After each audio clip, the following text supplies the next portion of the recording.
Hello everyone and welcome back to Bitwig Studio and Music Production.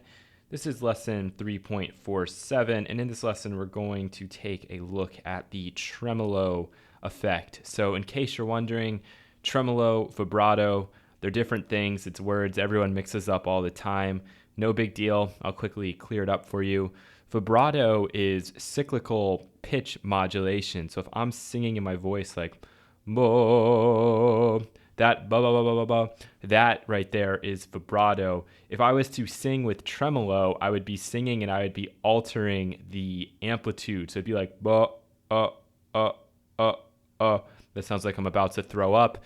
That is tremolo. Tremolo is that about to puke. Vibrato is opera singers. So let's take a look at the tremolo effect in here now that I have sufficiently embarrassed myself. No worries, right? It's all in the name of education. So here we go. The tremolo's in here. It's a very simple device to use, and we're going to hear exactly what I was just talking about if I play the chord device back and then stop the polysynth. So we have a rate control. This is the speed of the tremolo. If I go really fast, it's going so fast that it's actually causing a bit of like audible distortion. The speed is so quick that your ear is unable to hear those changes, and instead we're just hearing one sound, one signal. And we could look at that in relation to the span if we wanted to.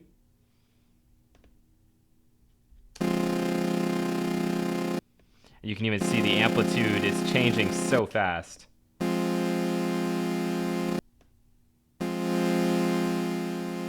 Right, just watching those meters. Next control down, we have a depth control, and that's going to set just how much amplitude modulation is occurring. Is it going to be going to silence, or is it going to be super subtle? The lower you're setting here, the lower the percentage, the subtler the effect, and sometimes that is the way you need to go.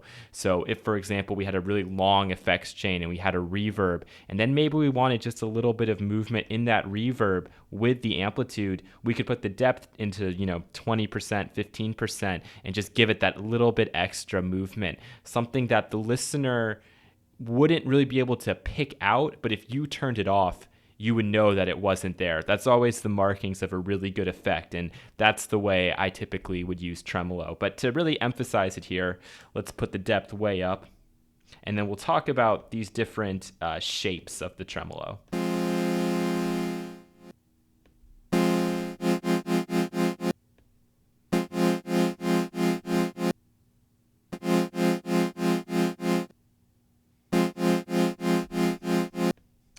So you can hear that, and you can hear now, you can really hear that there's this change in amplitude. If I go through these different shapes, you can do this on your own, but I'll just quickly go through them for one cycle each. Triangle's a little steeper. Square is like on or off.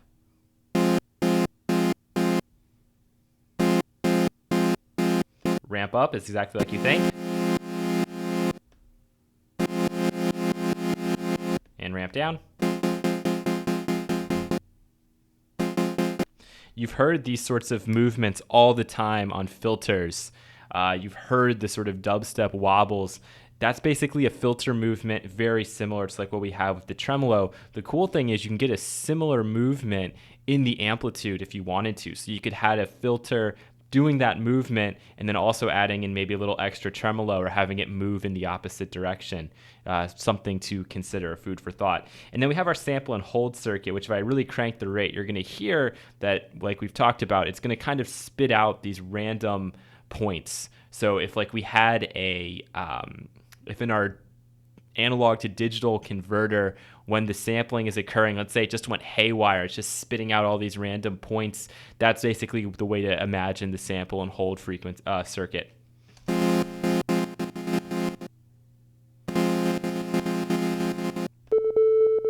Here on the sine tone.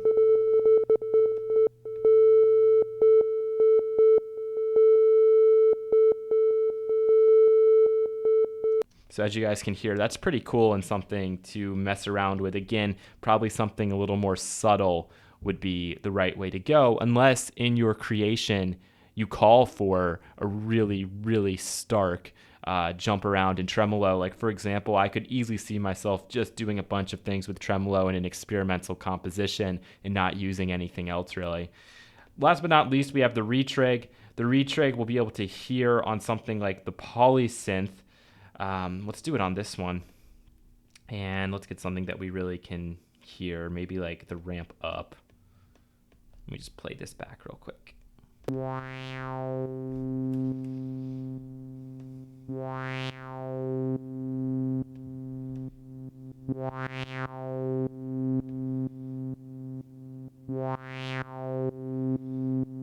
Okay, so with Retrigger not enabled, each time we come through and replay this note, based on where we are in this tremolo, it could be different each and every time. So listen to the beginning of the note.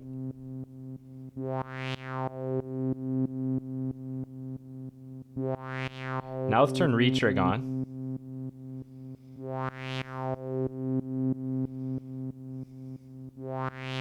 So consistently now, we're going to hear the start of that wow every time. But if Retrig's off,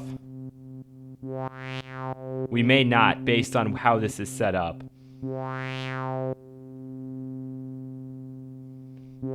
Especially if I do something really low.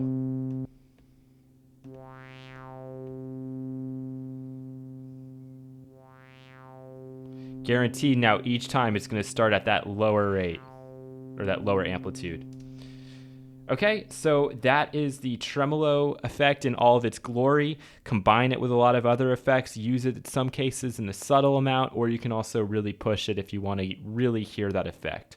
Thank you so much for watching. Take care.